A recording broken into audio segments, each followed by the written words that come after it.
I thought my daughter's wedding day would be the last day anyone tried to take something from me. I was wrong. The sun sat high over the fields that morning, the same fields I had walked for more than 40 years, boots sinking into soil that knew my weight by heart.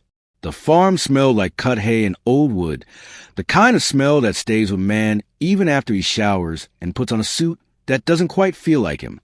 I stood in front of the mirror, straightening a tie I wore maybe once every decade, and whispered to myself, "Aw, look at you, old man.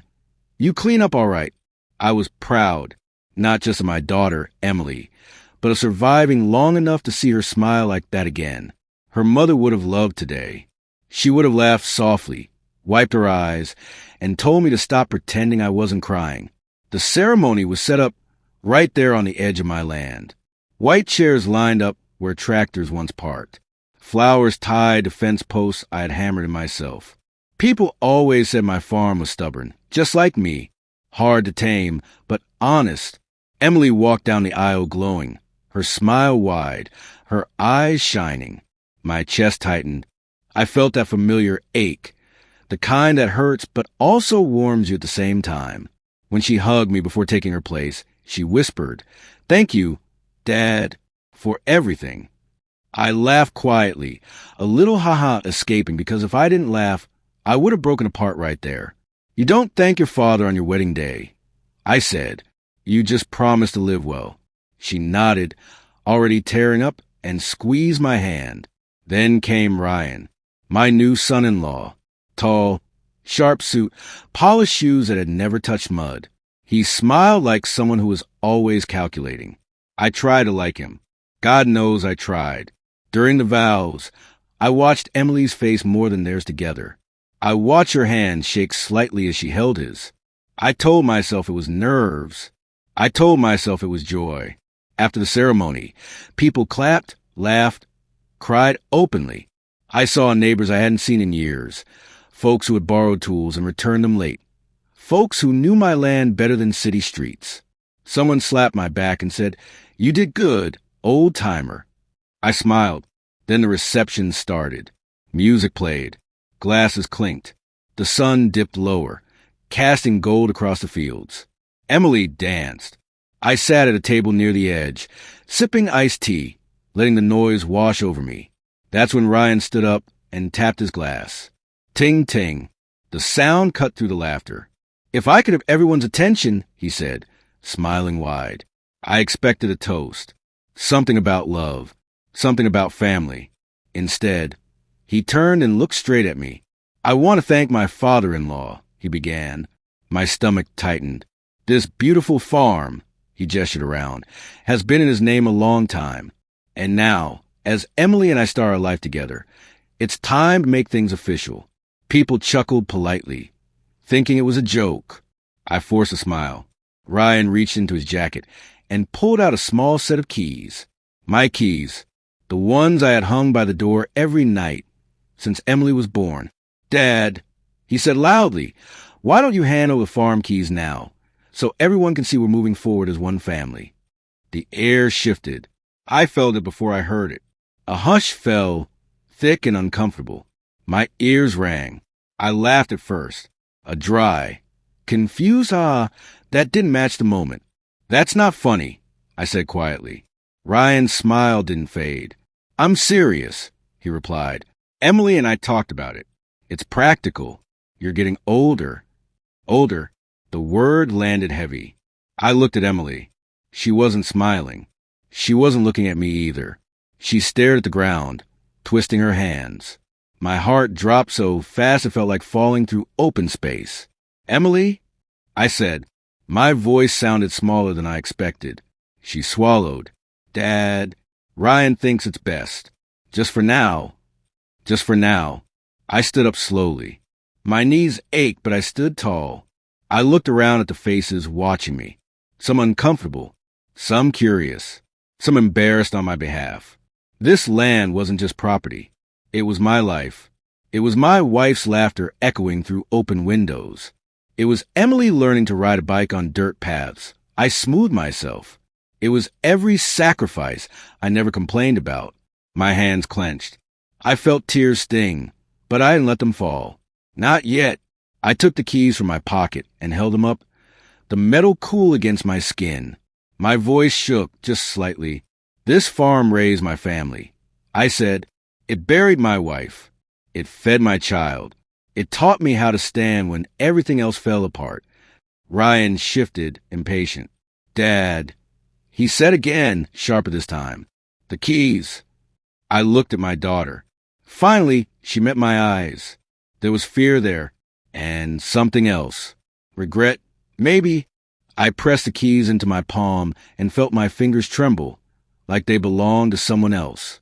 And in that moment, surrounded by music and flowers and smiling strangers, I realized this wasn't just about land.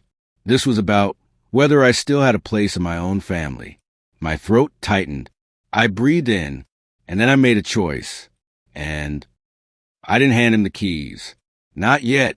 I closed my fingers around them instead, feeling the grooves worn smooth by decades of use. The metal pressed into my skin, grounding me. Ryan cleared his throat, a sharp, impatient sound that made a few guests shift in their seats. Music from the speakers stuttered and then went quiet, as if even the DJ sensed something had gone wrong. I looked at Emily again. I wanted her to rescue me. I wanted her to laugh and say this was all a misunderstanding, that of course her father wasn't being asked to give up his life in front of everyone. But she stayed silent. Her lips trembled. That hurt more than Ryan's words ever could. Dad, she said softly, finally, we'll take good care of it. You won't have to worry anymore. Take good care of it. Like it was a houseplant. Like it wasn't soil soaked with memories and sweat and tears. A quiet murmur rolled through the crowd. Someone coughed. Someone laughed nervously. Ah, that died too quickly. I felt heat rise up my neck, but beneath it was something colder, clearer. I thought of my wife standing on the porch years ago, hands on her hips, telling me, don't you dare give away what you worked your whole life for. I straightened my shoulders. Emily, I said, keeping my voice calm because shouting would only cheapen the moment. We never talked about this. Ryan stepped closer, close enough that I could smell his cologne, sharp and expensive. It's not something you need to be involved in anymore, he said. We'll handle the responsibilities. Responsibilities. I almost laughed. I almost cried. I almost did both at once. Instead, I turned and walked away from the table, keys still in my hand.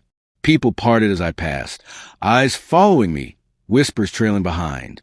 I stepped outside the tent, into the open air where the land stretched out, quiet and familiar. The sky had deepened into a soft evening blue. Crickets had started their song. I breathed in, slow and deep, and felt something inside me steady. Footsteps crunched behind me. Emily. She stopped a few feet away. Dad, she said, her voice breaking now, finally. Please don't make this harder. I turned to her.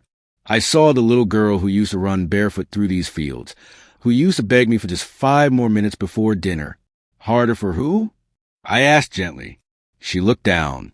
Tears slipped free, silent. That sight nearly undid me. I reached out and wiped one away with my thumb. I love you, I said. That hasn't changed. But love doesn't mean disappearing. She shook her head. Ryan says, I stopped with a small shake of my own head. I don't need to hear what Ryan says. I replied, I need to know what you believe. She couldn't answer. Behind her, I saw Ryan watching us, arms crossed, jaw tight. I felt an old ache in my chest, the kind that comes when you realize your child is standing on a bridge you can't cross for them. I slipped the keys back into my pocket. Enjoy your wedding, I said quietly. I'm going home. Her eyes widened. You're leaving? I smiled sadly. I've been standing my whole life, sweetheart. I'm tired. I walked away before she could stop me, before I said something I couldn't take back.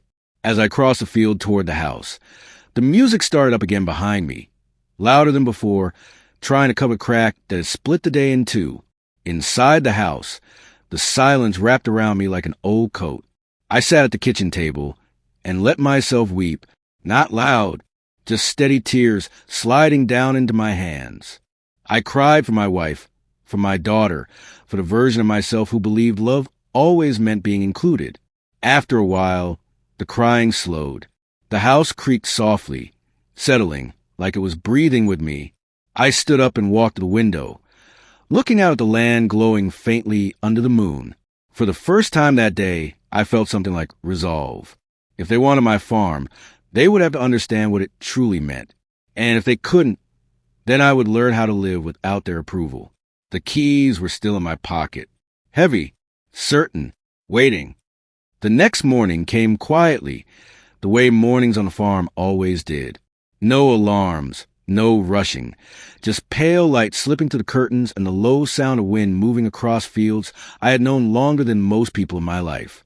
I made coffee the way my wife used to, 2 scoops even though there was only me now. Old habits don't die easy.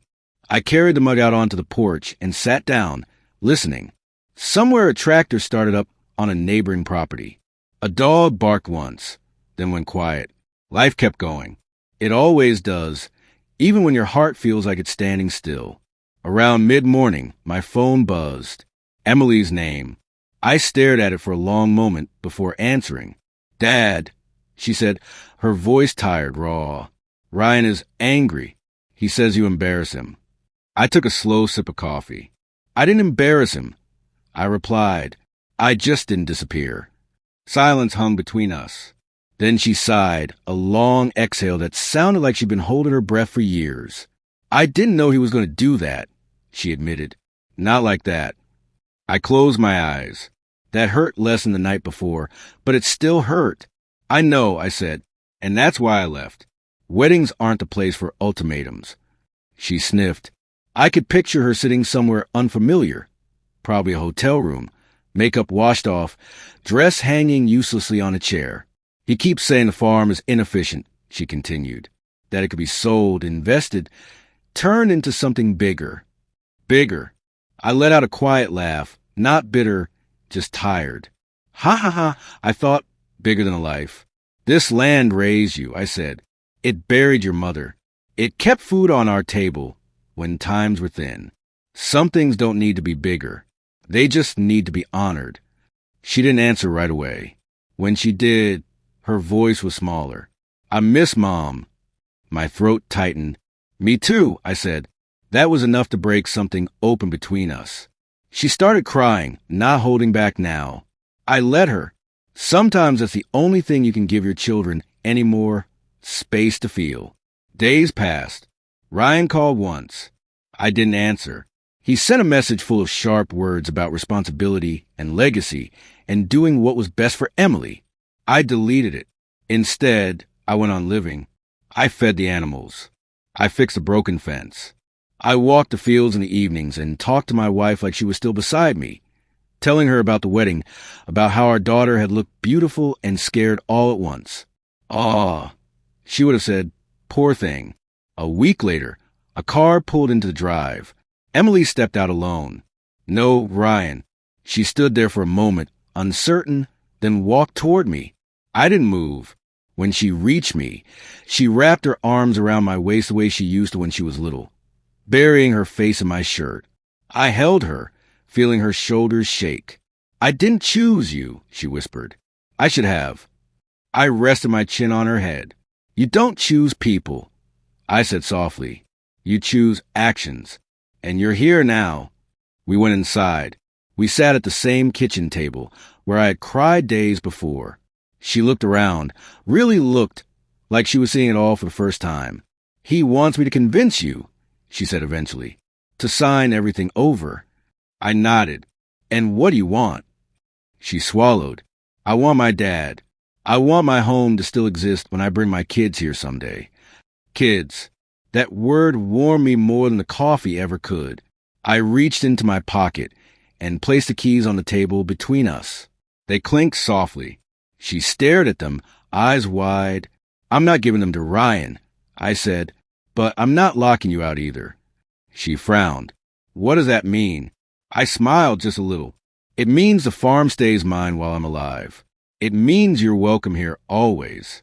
And one day, if you want it, truly want it, not as an asset but as a responsibility, then we'll talk." Tears rolled down her cheeks again, but this time she smiled through them.